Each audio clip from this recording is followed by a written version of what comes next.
my goodness. Look at that hat.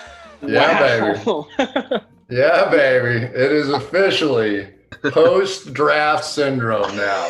You don't have to drink water at the happy hour thing anymore. You just kick it back, say aloha, baby. Here we go. That Oh is my incredible. goodness. What Oh, did the you Derby? make? What did you make today? Dobby. All right. So you gotta get the Florida glass, right? You gotta have a little bit of that. So I have a chopped off half of an orange, Nice. crunched it up in there. Orange juice, grapefruit juice, cranberry juice, a little vodka, swirl it around, and just act like you just don't care. You know what I mean? You're getting tropical. I like it. I don't care. The I know more, you the more, don't. You actually should not care. This is like after our last game of the year when we come out of the booth and we go, it is now 180 days or whatever till our next game. So there you go. Feels good. oh man. I mean, it feels good as long as you're not Aaron Rodgers, right? Oh, I bet Did his. you read some I of the bet he's stuff quarantining today? pretty all right out in Malibu. Yeah, I mean, obviously he's fine, right, from that standpoint. But Favre didn't mince words. I felt No, like he didn't. for how far Favre went, given the fact that he and Aaron are now close, like he clearly was. Aaron wanted him to send a message. That's what it seemed like to me, at least. Well, didn't you see the tweet by Carson Wentz inviting Jalen Hurts to the Eagles? And you saw no such tweet from A-Raj?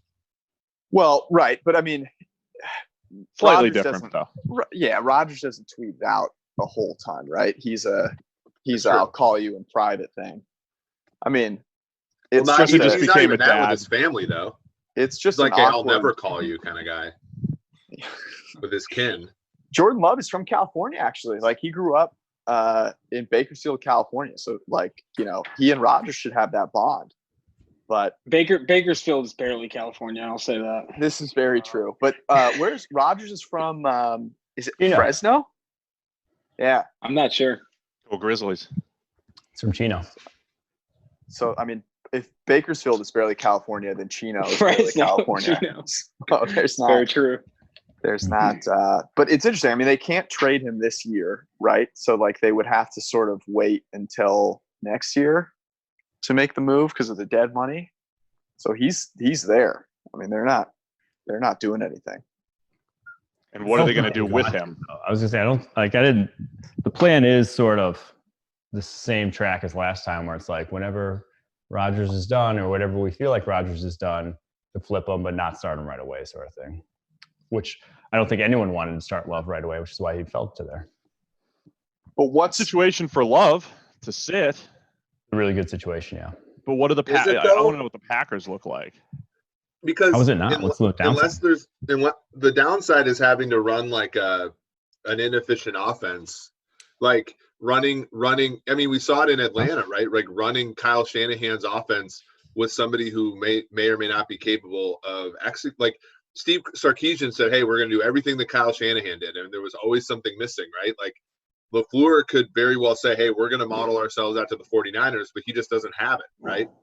And then, so if you're in that offense and you're constantly facing, long yardage situations because you can't spin early downs the way that Shanahan or McVay do, then I think it's a terrible situation. Well, if you're talking about Jordan, but if that's the case, then LaFleur's not there in 2 years when Jordan Love's ready to take over anyway. Yeah, but that's a bad situation too, though, because then you're the quarterback that the new regime didn't draft. He's also the guy we didn't think was ready, right? So he doesn't have to go show that he's not ready. You go 2 years of looking bad and people write you off. And then you become, what Renner called him on the draft show, Deshaun Kaiser. Is Kaiser, though, okay, but what's a worse outcome, being Paxton Lynch or Deshaun Kaiser? Paxton's got more money. Okay. Better mustache too. Yeah, I mean, that's the question. Like, if he's not ready and he never gets on the field, then he might not get a second contract, and Kaiser might never get a second contract either. So maybe it's just splitting hairs. But yeah, Wait, Kaiser's still in the league? I don't think That so. was a joke. I was like, what? Kevin, open up on how much Philadelphia hates you for saying they drafted a good player. Not as much as I was hoping for, quite honestly. Actually, I just got off promise you haven't reached my threshold yet. or Tresh's threshold, to be fair. I just got off a radio hit, so I didn't convince those guys. I think those guys are pretty locked in, but to actually get some feedback that, hey, I hated this, now I don't hate it, sounds pretty good. That's about all you can ask, I think, when everyone's like, going crazy over there about the pick. What was so the guys that you couldn't convince, what was their sticking point? I think they don't think that Hurts is that good. I think that was a big part of it. And they're just in on Wentz, they're in on Wentz and they don't think Hurts is that good. And I just feel like they're still kind of looking through it through the lens of, if you have Carson Wentz, that's it, you're set. And not really looking at it another way. So I think that was the big thing. I mean, the Hurts thing, it's like it's a 4-year move, right? I mean, it's 4 years of insurance, and you use them when you need to. And of course, the best case scenario is he develops, and you have an incredible asset on your hand that the NFL really wants. I mean, that it's tough. Or is the best case scenario he takes over in the postseason and wins a Super Bowl? That's not out of the range of outcomes here for similar to Nick Foles. It's happened before. Does he have that ability though? I think that's the question in my mind. When I watched him, and I believe me, I've looked at all of our numbers, and I watched probably an hour of tape of him just dropping back and throwing the ball. And it just seemed to me like option 1 was running and option 2 was passing. That doesn't mean it doesn't make for a great Taysom Hill change up. And maybe the whole world now is starting to go, hey, Lamar Jackson, Taysom Hill, maybe you got to have some element of this. It doubles the practice time. But is it really the right strategy to take Drew Brees off the field, to take Carson Wentz off the field for 10 snaps a game, 5 snaps a game, whatever? But isn't it more than that though? So if you are bringing Jalen Hurts on the field and he's actually a weapon that is athletic enough to do something with the football, then you're putting more pressure on the defense than you would be if you bring Taysom Hill on the field and you keep Drew Brees on there. Drew Brees isn't an option to do anything. He's like he's a zero out there if he's not at quarterback.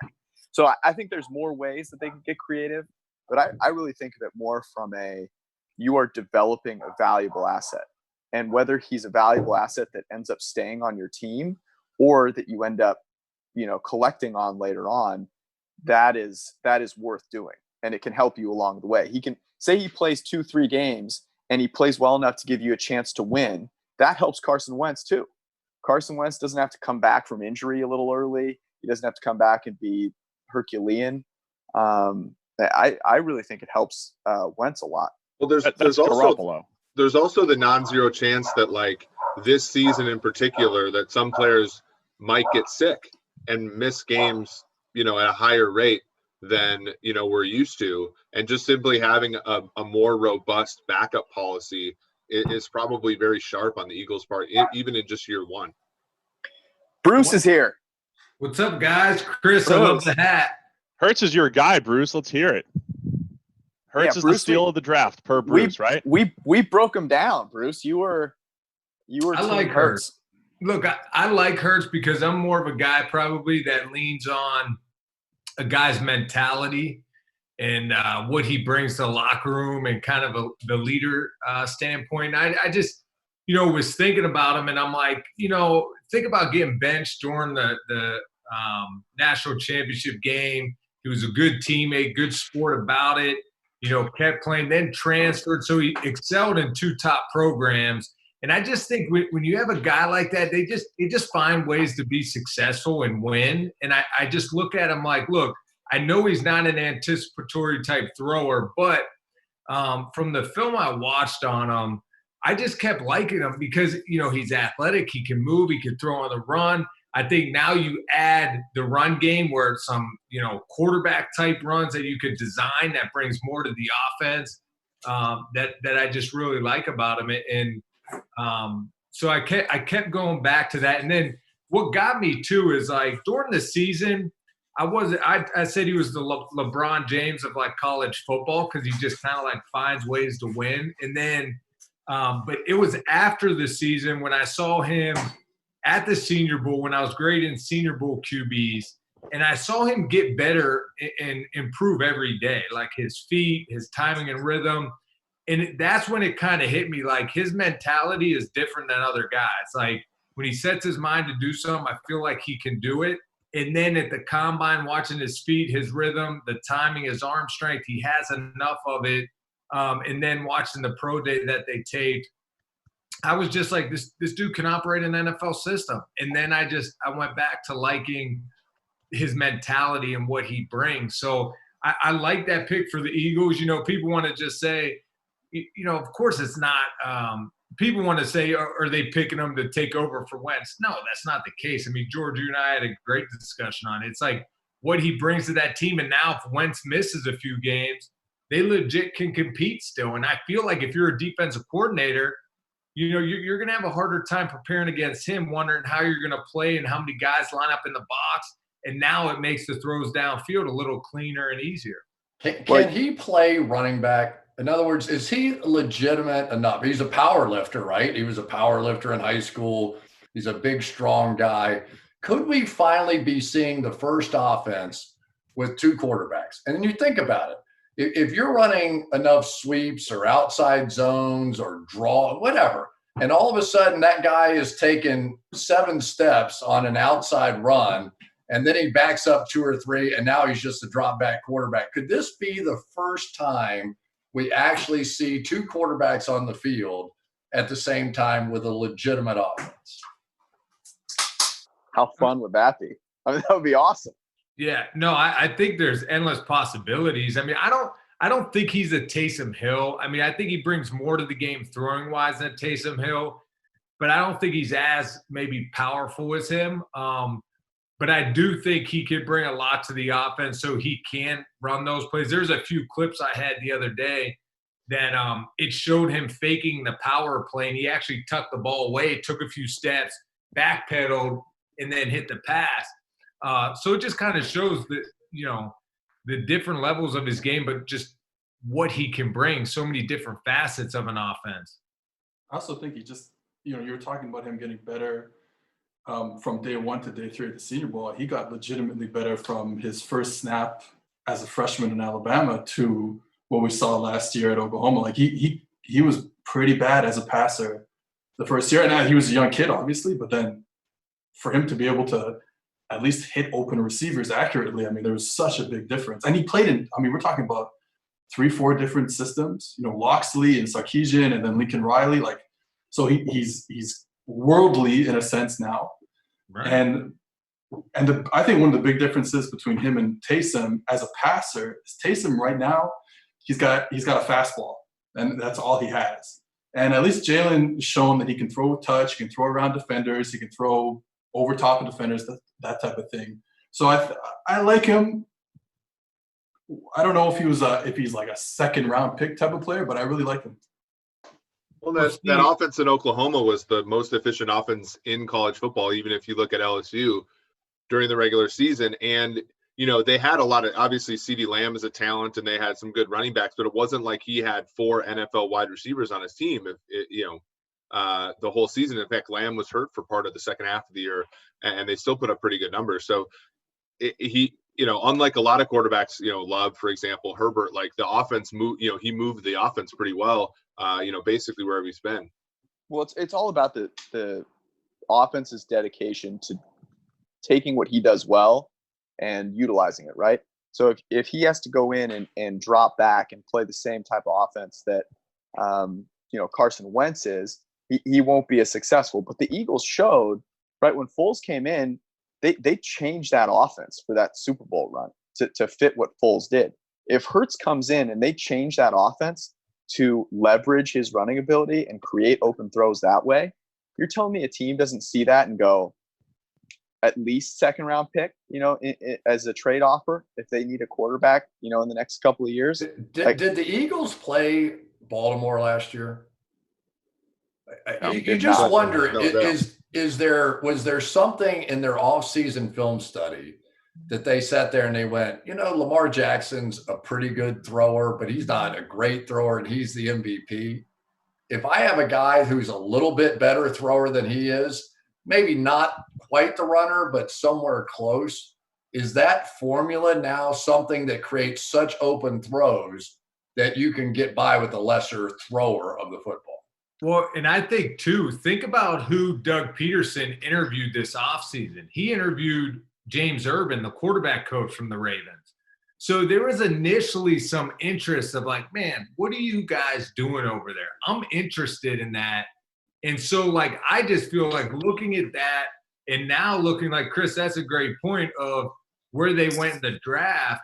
I absolutely think, you know, with Hurts being a little bit better passer than Lamar, yes, he's not as fast and dynamic, but he's still elusive enough and a tough enough runner to make some significant plays with his legs that I do. I just think there's a lot to Doug Peterson seeing what Baltimore's doing and being like, man, I want to give me some of that. It's a copycat league. I would be a little concerned. I would be a little concerned just with that comparison, just because Lamar, I think, is so much better at running the ball than almost any quarterback in the NFL. That's sort of a fallacy. But if you look at the way the Philadelphia Eagles have gone about their business, even when they won the Super Bowl in 2017, they run the ball on early downs more than a lot of what we would consider smart teams. I think that's part of Peterson's philosophy. And, you know, Hurts probably coincides with that better than maybe even we imagine. Well, I mean, Peterson was asked about it. Peterson was asked about specifically if Lamar was a comp after the draft. He said yes. He said, you know, Marty Martinwig is on their coaching staff now as a consultant, and he was there when Lamar Jackson was drafted for the Ravens. He said he, you know, talked to them about it and how he was used and what he saw in Jalen. So I do think there's definitely something there. And they're a smart, you know, they're an organization that has leveraged math. And one of the things that, you know, Cris, we talked about this when we were doing the Ravens game, when you're doing the Ravens game, is the efficiency of running with the quarterback. They certainly know that.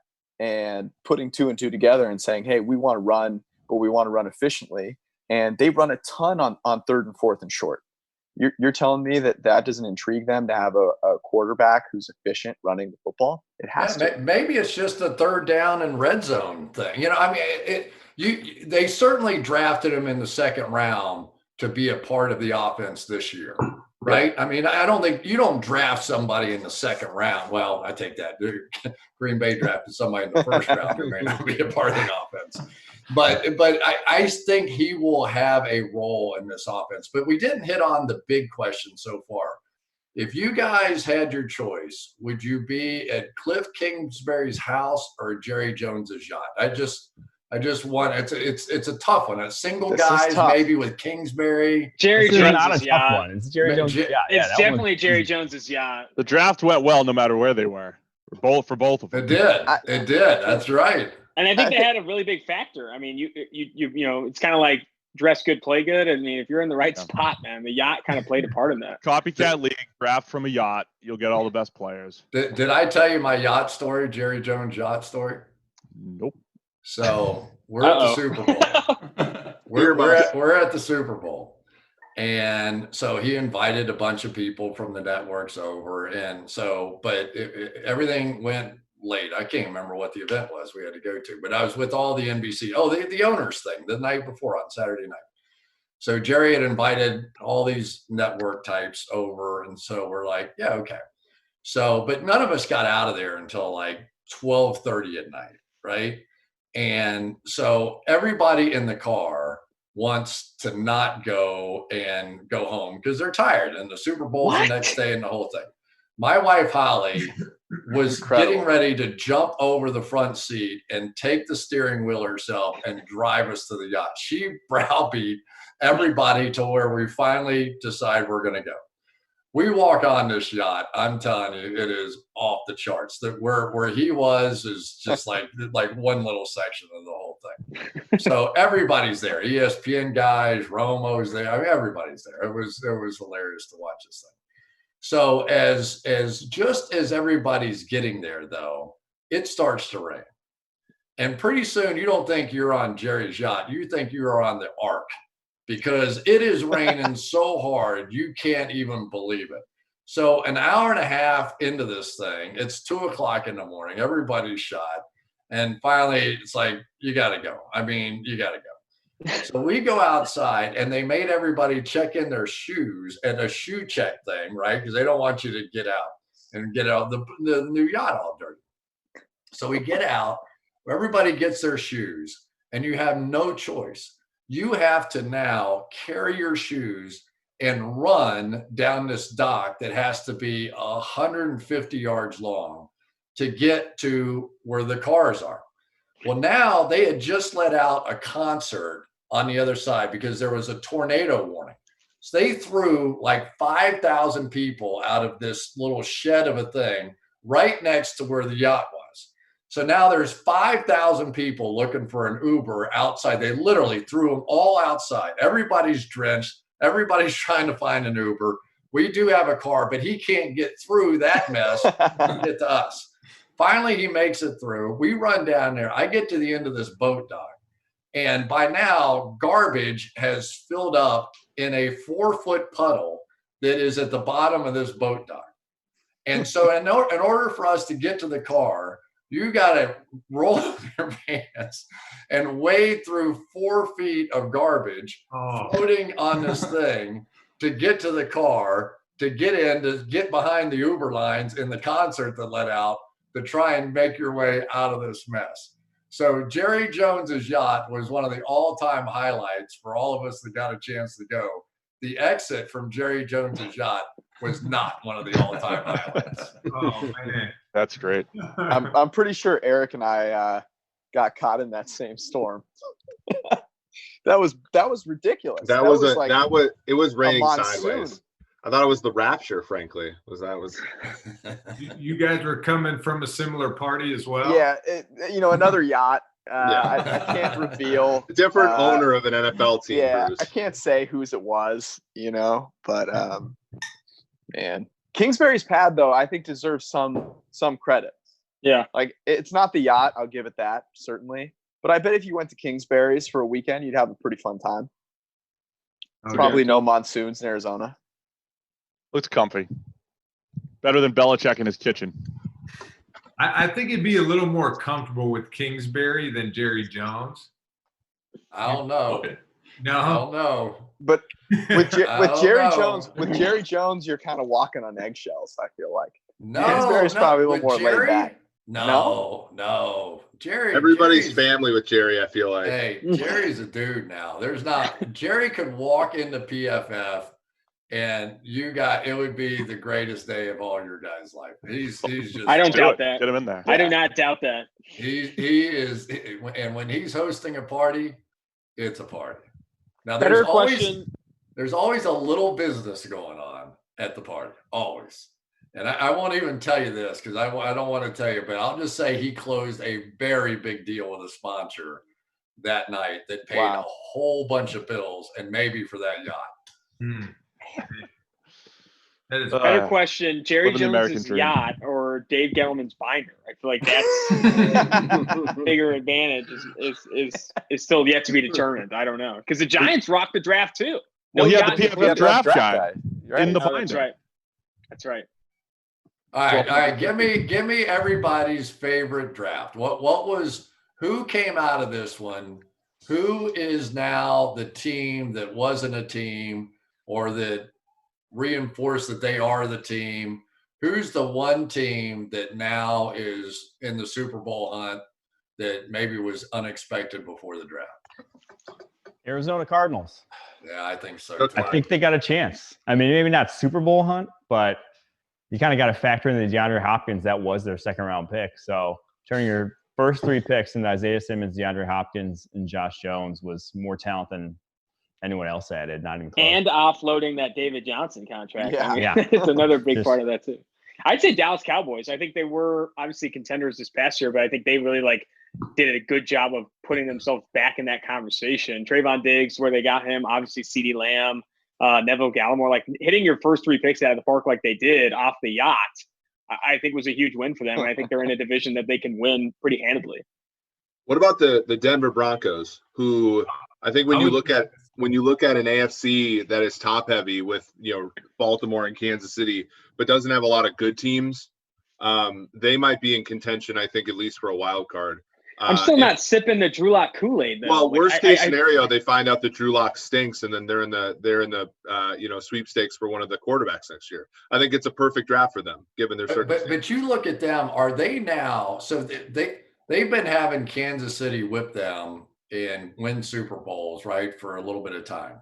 So what do? If you're watching that, you go, well, they've got more speed. They have more athletes on the field than what I can defend, and blah blah blah. Cortland Sutton, Jerry Jeudy, KJ Hamler.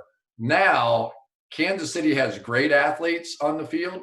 Does Kansas City actually have better athletes than Denver does on the field when that offense is out there? Plus Noah Fant, Alberto. They got faster for sure. Well, and Dalton Reisner is the best offensive lineman, I think, on our board last year for some. I mean, they're solid. The issue is if Drew Lock is any good. I still think, at least in the short term in 2020, Kansas City has better weapons, but, after next year, they only have 2 receivers under contract. So I do agree that they're sort of trying to copycat Kansas City, a team they haven't beaten since week 2 of 2015. So I agree with you that they're trying to, basically mimic what, has been successful in the AFC West. And Dallas did the same thing. Well, I don't care who's in the division. That's the way to build a team. Get 3, 4, 5 playmakers that defenses can't cover. That's the way to do it, and that's why we loved what Denver and Dallas did. McCarthy's biggest failure in Green Bay was the fact that the receiver group atrophied over the course of his time there.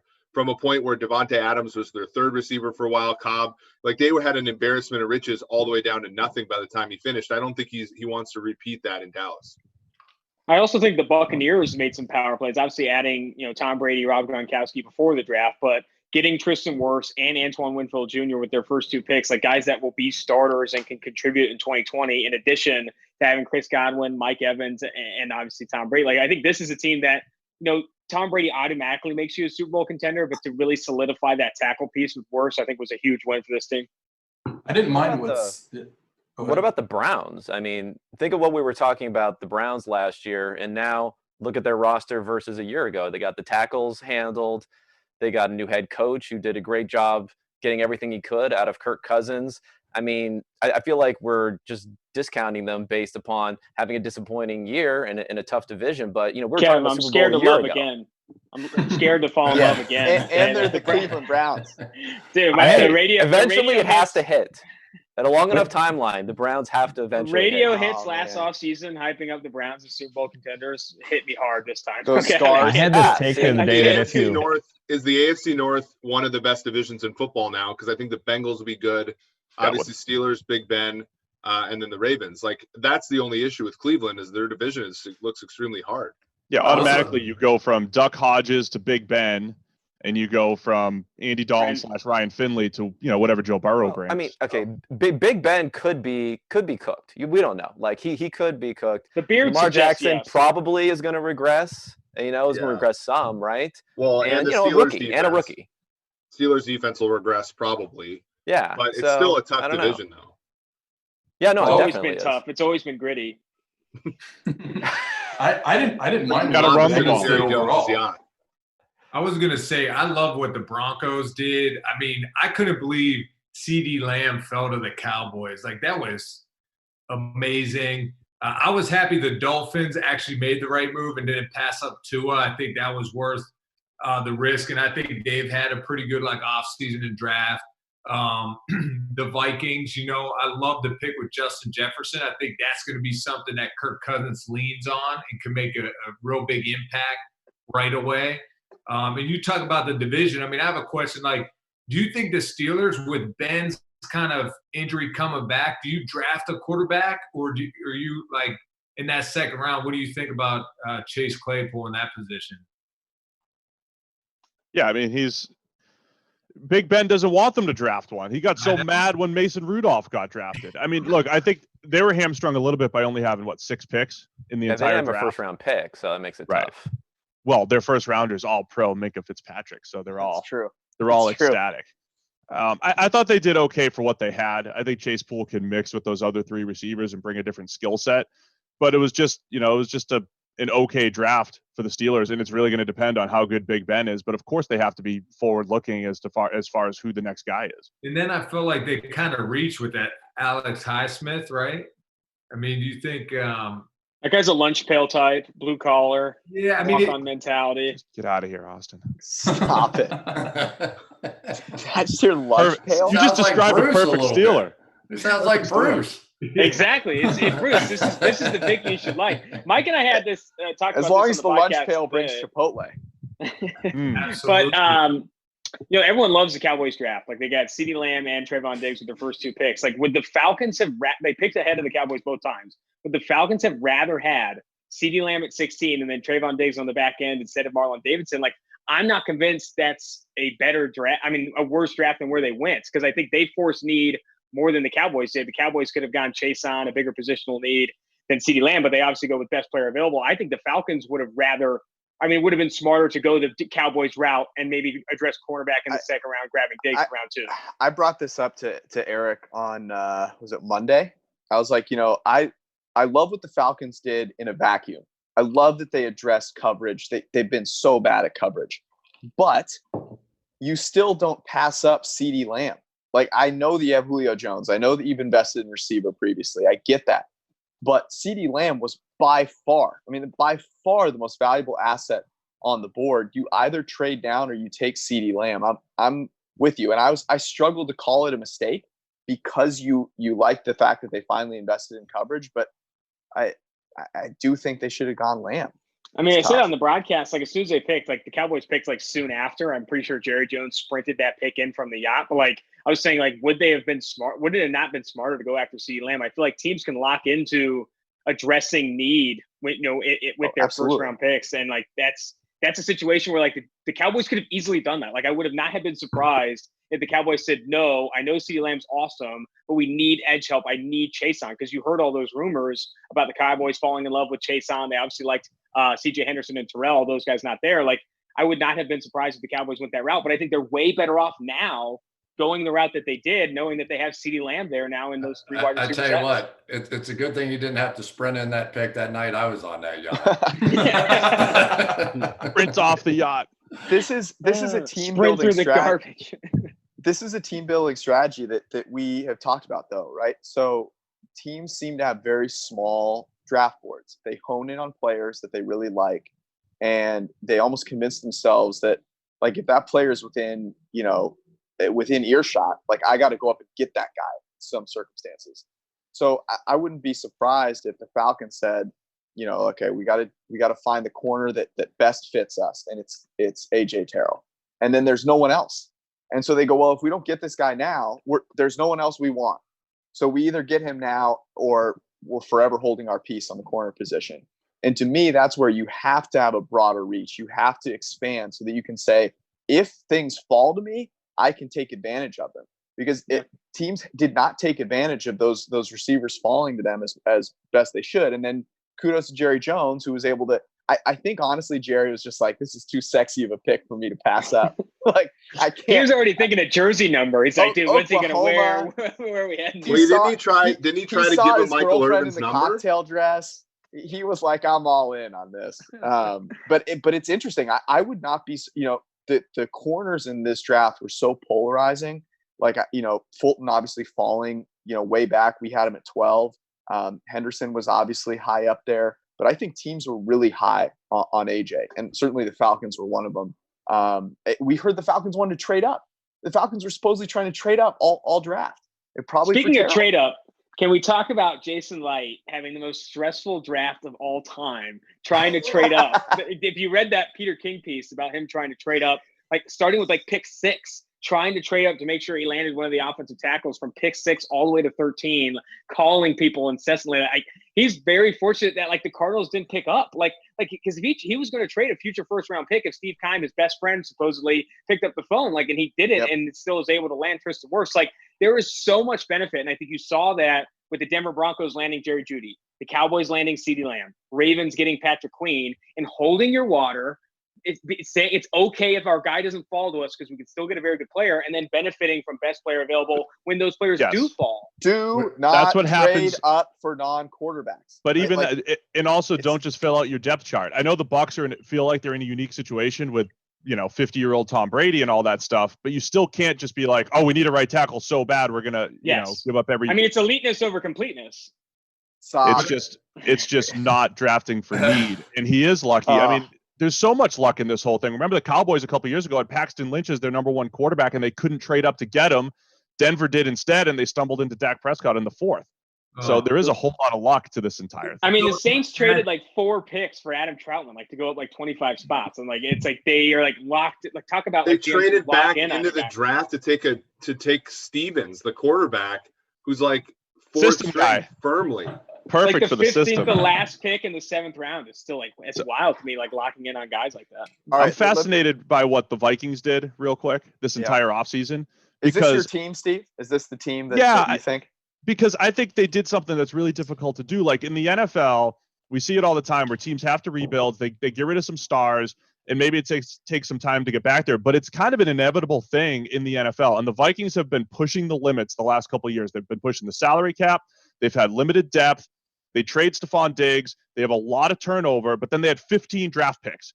And in that 15 draft picks, they probably get a starting wide receiver with Justin Jefferson, maybe 2 starting corners with Jeff Gladney and Cameron Dantzler, Ezra Cleveland, maybe a future tackle, right? Troy Dye in the 4th round who's going to play linebacker for them, and a whole bunch of other guys, who knows, because there's 15 picks and some will be good and some won't. I just thought it was an amazing job of taking a team that has a Kirk Cousins. You don't want to be in a complete rebuild, but you can't go for it with Cousins and salary cap issues. Like they're still going to be competitive because of the way they're rebuilding kind of on the fly, but they did it with 15 picks. I thought it was great. Let me give you guys a couple of teams here just to go over, just because I know we have people from all over who are watching this thing. You hit on the Cleveland Browns a little bit with Jedrick Wills and Jack Conklin now, so the 2 tackles fixed, assuming that Wills can play the left side. Grant Delpit, a safety that is incredible athlete. Jordan Elliott they pick up later. That's a good look. How about the Detroit Lions? With Matthew Stafford coming back, you get Okudah, and George, I don't even want to say I'm here. Back. I'm DeAndre here. Swift was the number 1 running back on our board. They didn't take him in the 1st round. Flores, an edge rusher that falls to the 3rd. Jonah Jackson was one of my favorite interior guys as far as being a pass protector. And this Logan Stenberg from Kentucky, am I saying his name right? Well, plus their 6th rounder, Chris. Who was their 6th rounder? The nose tackle out of Utah. The farther I went down the list of their draft picks, and then you add Matthew Stafford back, I mean, that's pretty good stuff right there for that team. They were a legitimately good team last year. One of the games that I remember most from last season was that Lions-Chiefs game. Was it week 3 or 4, Eric? I'm sure you remember the exact week. But it was the Lions had just a comedy of errors to lose that game. They fumbled. It was a fumble 6 as they were marching in from the 1-yard line, and they ended up losing by 3 or 4. They were a good team. They remade that offense. I mean, I have to say it. If they had taken a player instead of DeAndre Swift, I would be all in. But the other 3 around it were, I think, as good as you could have done. I mean, Okwara, that's such good value. They had no one that could rush the passer, and they get one of the most athletic pass rushers at that discount, given where, Chason went, for example.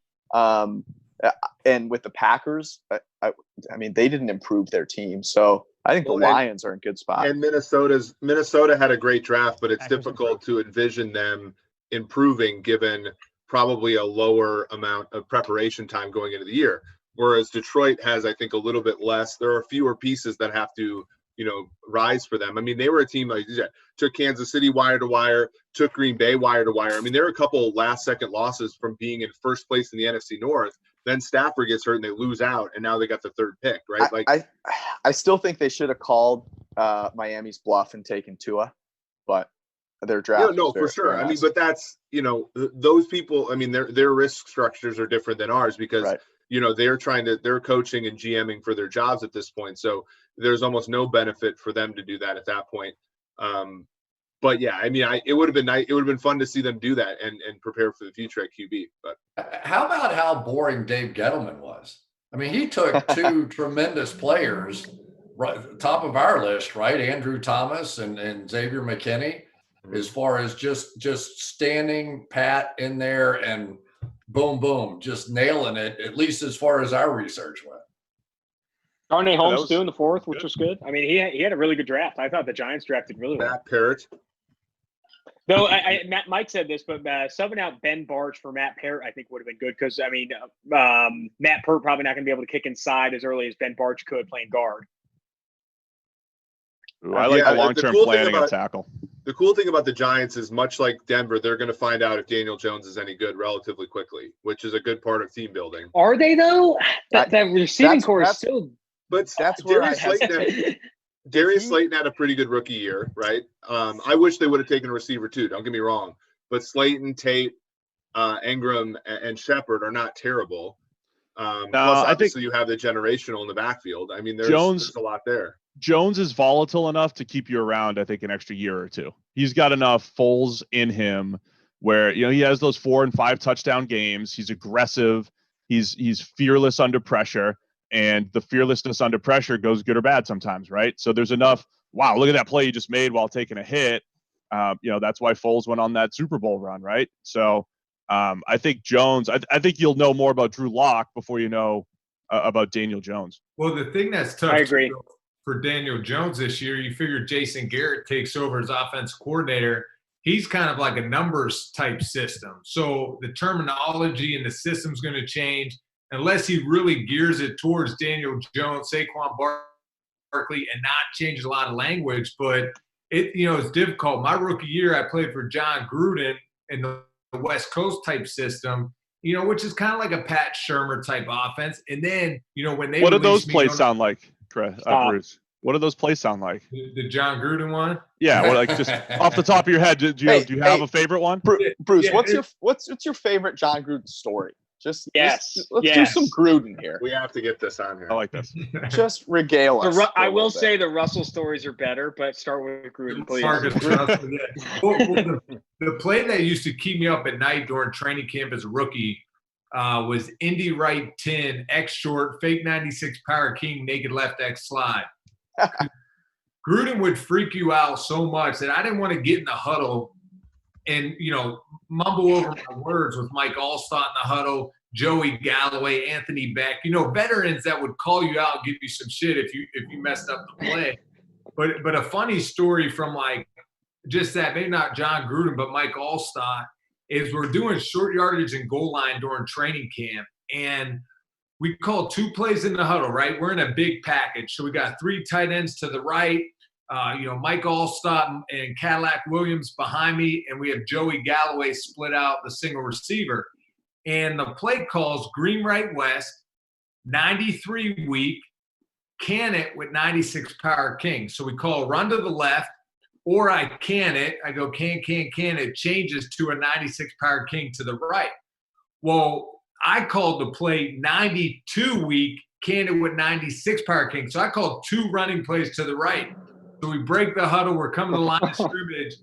And I started telling my offensive line, I'm like, 93 weak. And I turn around to Mike Allstott, and I'm like, hey, 93 week. And he grabs my face mask. He's like, which one is it? Get it effing right. Man. Dude, that's scary. How ornery was Allstott by that time in his career? Yeah, Allstott was a good dude. I mean, he was a solid dude. Derek Brooks, I was with him. The thing with Gruden, Gruden was so animated. When I first got drafted there, we'd sit in meetings all day from 8 till 5, 6 at night. I had nothing else to do. I'm in Tampa. But, it was so entertaining, and I felt like he was such a good teacher of his offense. And he coached it, and he had film to watch. I mean, he was really good in that sense. But I want to throw a Jamarcus Russell one out for you, Austin. Let's go.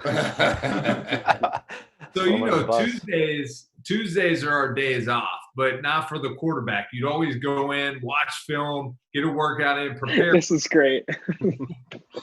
Prepare for who you're playing next. And Jamarcus would never come in on Tuesdays. So myself and Charlie Fry were the backups, and we took upon ourselves to try how can we get him to watch some film on Tuesday. So we bring some DVDs to his house, and to get to his house, though, to him be up for this, we had to stop by Wendy's and pick up like 10 junior bacon cheeseburgers. And How did he not make it? Junior. They were junior though. They were junior. a bunch of cheeseburgers, and he had a 100-inch flat screen TV in his room. And at this time in 2009, I mean, 100-inch flat screen was insane.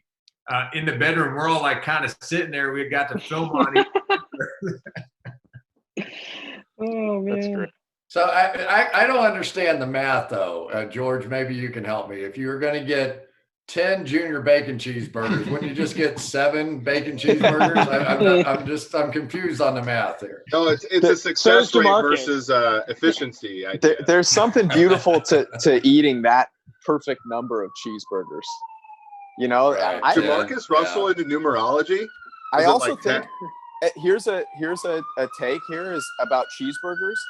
Generally, I think smaller cheeseburgers or burgers in general are better. Like I just think of the burgers I've had, right? the smaller ones, not sliders, just smaller ones. Like the ones that are these not mammoth sliders, burgers. damn it! These mammoth burgers are never good.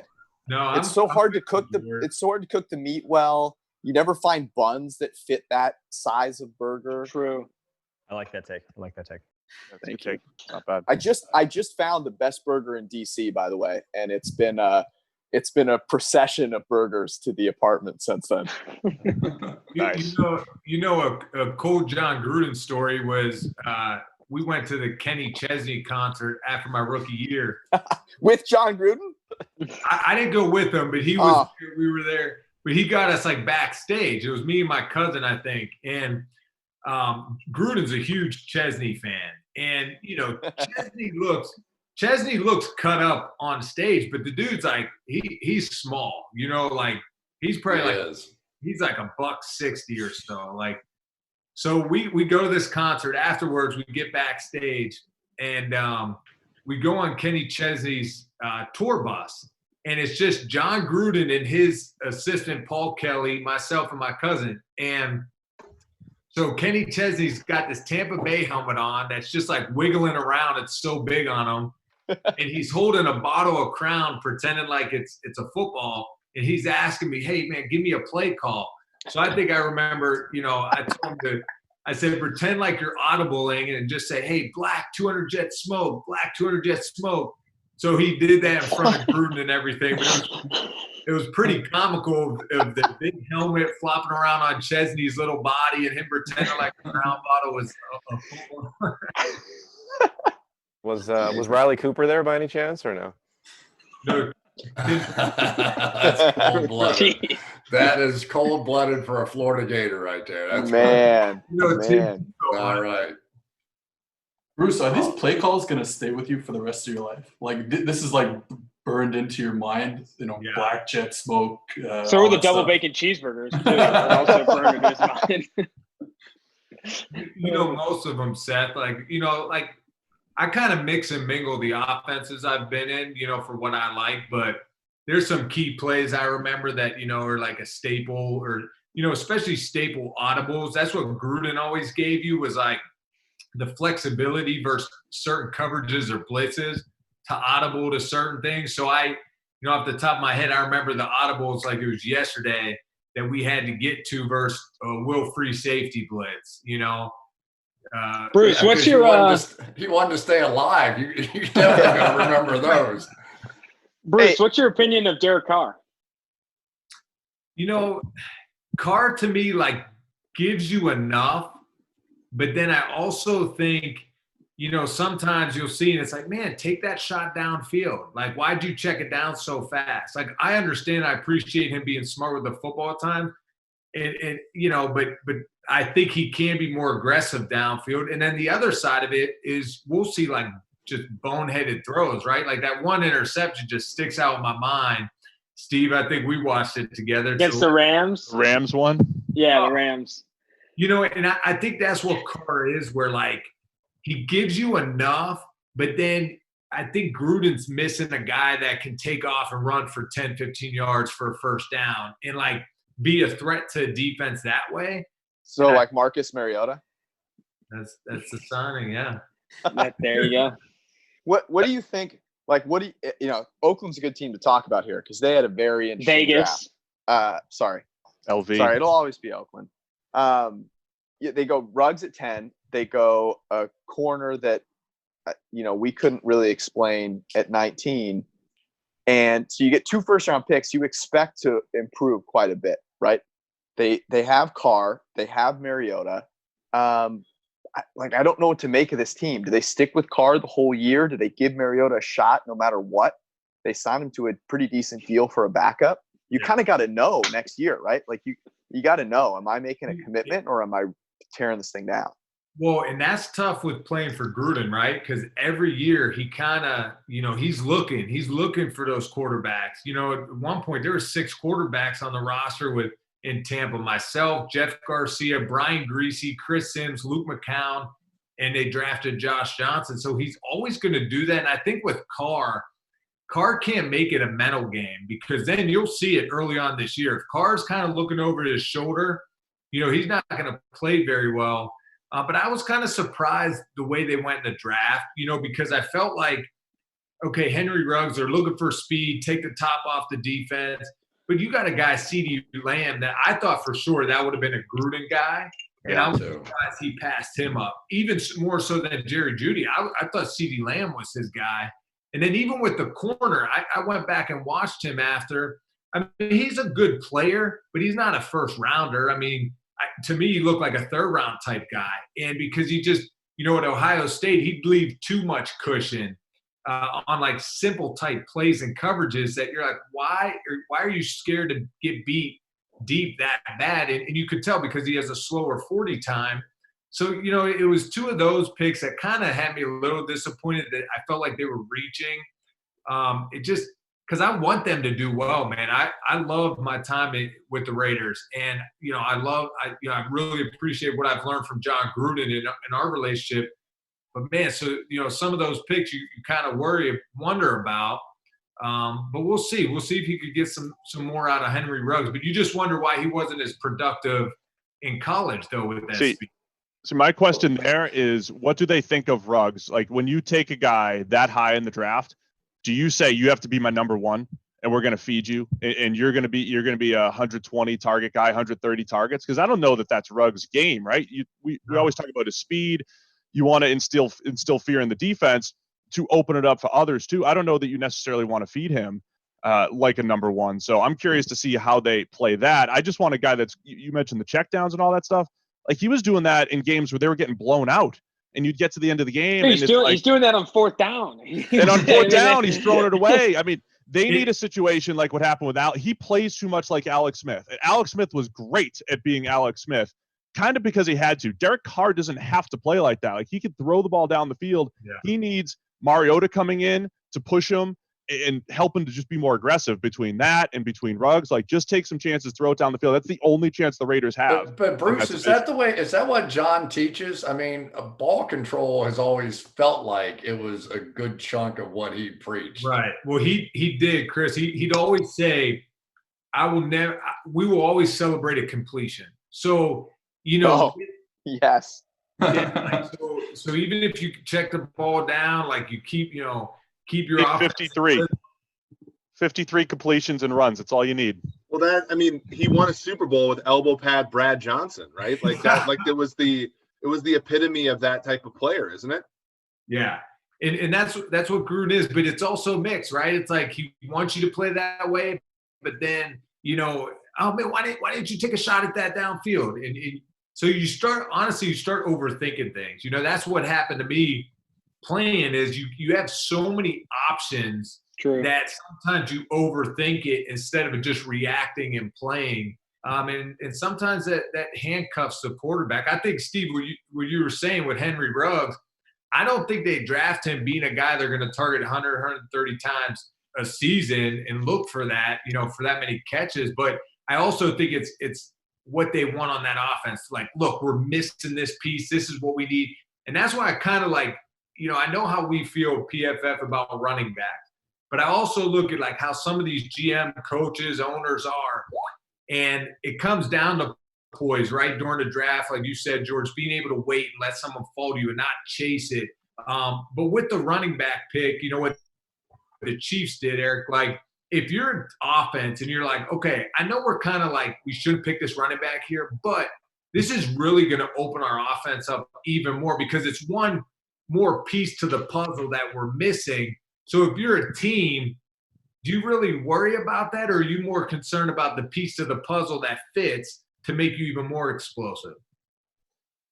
I mean, Bruce, I think running backs matter. Right? Wow. We thought we had you. We thought we had you. I mean, I think with running backs, it's just the issue is always like I've said this a number of times. If they use him the same way that they use Damian Williams, which is, you know, give him touches as the offense leads you, I'm less offended by it. But if they go out of their way to give him touches, then I think that in lieu of giving touches to players who are, you know, much more efficient players just by virtue of what the position they play, I think it's an error, right? But and that's the hard part is that you look at the draft and it didn't have to be Clyde Edwards-Helaire that sort of completed the offense as well, right? And that's like sort of the main focus about running backs, that there are guys like Zach Moss available in round 3. You know, there are guys, you know, later on in the draft who can do 95%. I mean, Damian Williams can do 90% of what Clyde Edwards-Helaire does. So that's my only comeback. So when you bring another wide receiver in, like, wide receivers, by virtue of the position they play and the routes they run, entice you to do efficient things. And the more players that you can bring on that make you want to be more efficient throw. I mean, McCole Hardman led the NFL, I believe, in yards per target last year. Like that's a weapon that enhanced the Chiefs offense, even though he didn't even have the biggest role in the world. Yeah, I think the thing that makes it tough for GMs to wrap their heads around, though, is the fact that the difference in skill level isn't proportional to the production. Like, that's the bottom line on running backs. 100%. Like, I evaluated these running backs. This is my number 3 guy. They can't wrap their head around the difference between 3 and 10 and 15 being a little difference, not a big difference. He's Brian Westbrook and Cris Holmes. Yeah. You have to think, and Bruce, I don't know if you believe this or not, but they now have so many guys on that Kansas City offense that you have to double team, right? Yeah. So you go out and you get a back that can't be tackled one-on-one. I mean, at least I didn't see it much, you know, when he got in the open field in space. So no matter what else happens, you've got this soon to be $50 million, $60 million quarterback.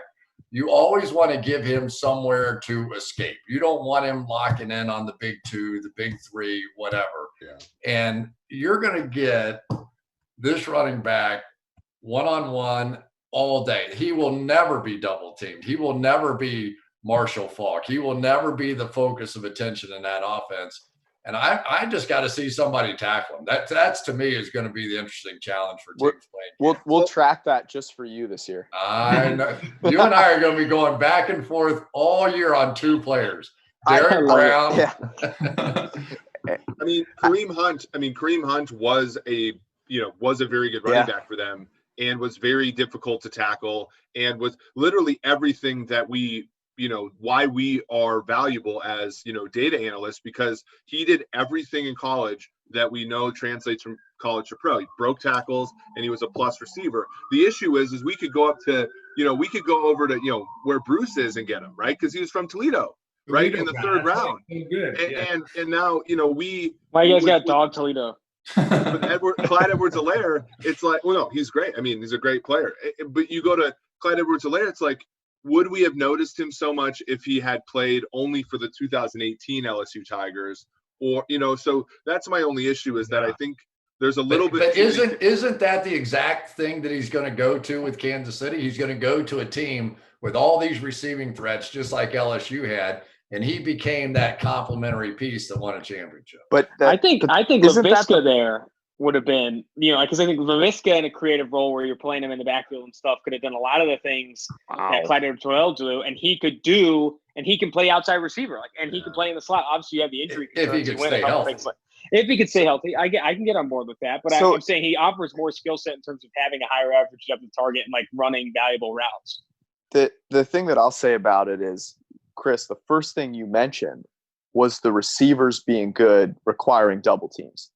And when you say completing an offense, Bruce, you're a year away from things falling apart. Like, that's the nature of the beast in the NFL.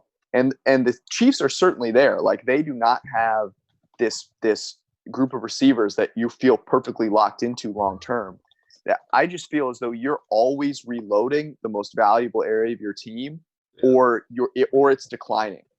Because if you try and stay at where you are, you're tempting the devil. That's a great point. Honestly, that's a great point. If they get a run of bad luck, their 2 wide receivers next year under contract are Tyreek Hill, who has his own uncertainties associated with him, and Mecole Hardman, who we have 1 year of tape on.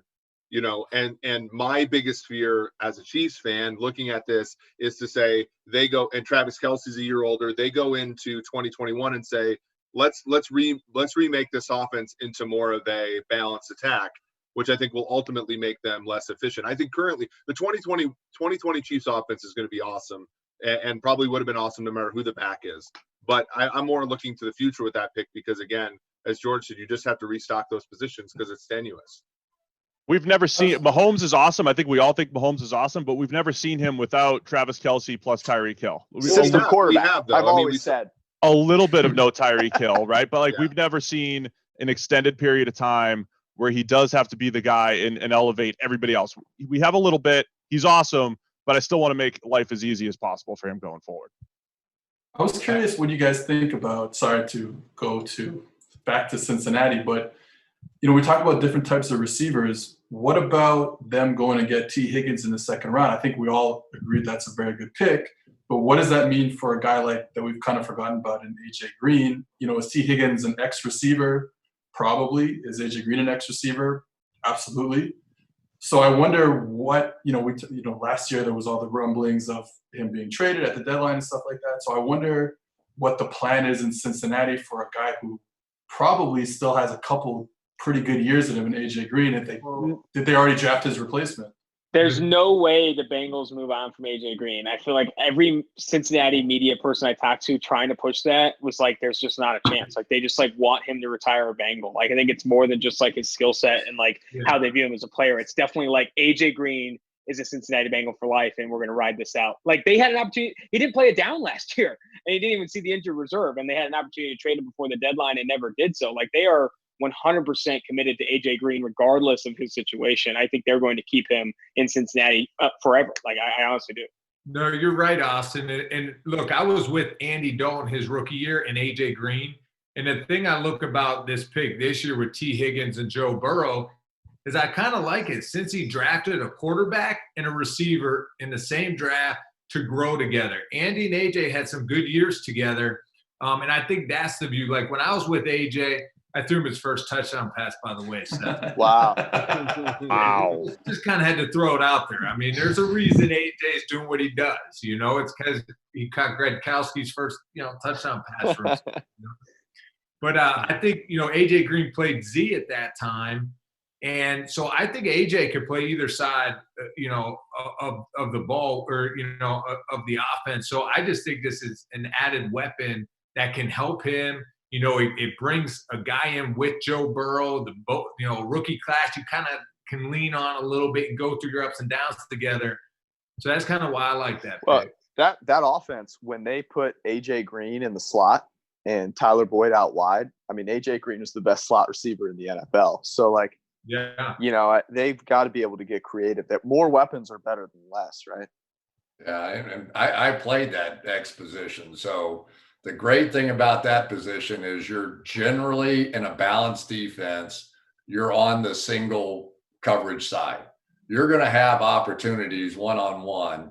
And that's what T. Higgins did. I mean, when I watched him, it's not like he's some brilliant route runner. It's not like he's, whatever. But he was a whole lot of man to handle against a 5'11", 195-pound cornerback sitting over there with all the other receivers on one side of the field in a 3-by-1 set, and you one-on-one over here on the backside. So I think even if AJ is healthy enough, I don't think he plays X. I think Higgins will play X, and you'll see AJ Green playing everything else. Andy and AJ sounds like a Disney Channel series. I feel like it actually was at some point. May have been, actually. We're going to close this out as the only way appropriate, which is with Austin Gale's Zoom crashing and him exiting the chat a little early. But this was a really fun rendition of the PFF Cocktail Hour. Cris, if you bring the hat every time, I feel like we're just gonna have to do this every week. Are any of you old enough to remember the old guy in the Dodgers Stadium? Bruce, maybe you can help me out here. That used to sit behind home plate with the jugs gun and time the pitches and figure out how fast this is the most famous guy who's on television every single game because the Dodgers were always great. Do you have any idea what I'm talking about? I remember that. I don't definitely. even. Steve, You don't even remember that, Steve? Come I on. don't even Steve. remember. I know Oh, Vince Scully. I don't remember the guy in the hat. I gotta hire somebody older to work at PFF. We got it. It's a must. So I guess tune in next time where we'll reveal the mystery Dodgers baseball. You gotta look it up. Look it up. I guarantee everyone. I mean, it's this hat. This I guy. swear it's this hat right Love here. it. All right, thanks for tuning in, guys, and we'll see y'all later. Thanks, Peace guys. out. See you guys.